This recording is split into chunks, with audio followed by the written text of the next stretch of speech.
Alors qu'elle est à l'affiche du dernier film de David Cronenberg, Les Linceuls, l'actrice Diane Kruger démarre un marathon de promotion. C'est à l'occasion d'une interview réalisée par Madame Figaro que la belle actrice originaire d'Allemagne a révélé comment elle élevait sa fille à New York. La célèbre actrice Diane Kruger mise sur la méthode Montessori pour élever sa fille Nova Tennessee, âgée de 6 ans et née de son amour avec l'acteur Norman Reedus. Il s'agit d'une approche éducative basée sur l'autonomie, l'apprentissage par l'expérience et le respect du rythme naturel de l'enfant. Pour l'actrice franco-allemande, cette pédagogie correspond parfaitement à la personnalité de sa fille. Ma fille est plus épanouie que lorsqu'elle était en France.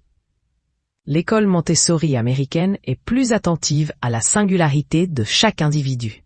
Par exemple, on propose des cours de ballet comme à Paris, mais on met moins de pression aux élèves. Diane Kruger ne cache pas sa préférence pour cette approche éducative plus souple et individualisée, en rupture avec ce qu'elle a elle-même connu en Europe. Pour moi, l'école doit aider un enfant à trouver ce qu'il aime dans la vie.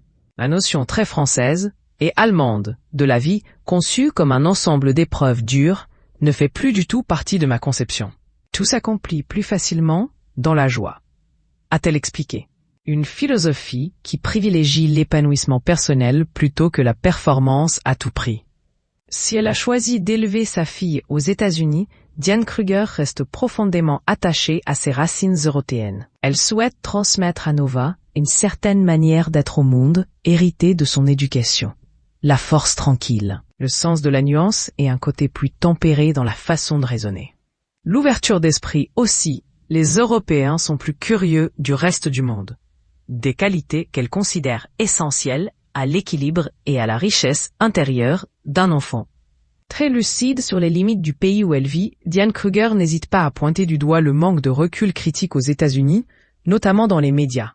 Aux États-Unis, les chaînes d'information, comme Fox ou CNN, sont uniquement centrées sur ce qui se passe dans le pays. J'aimerais que ma fille grandisse en développant son esprit critique.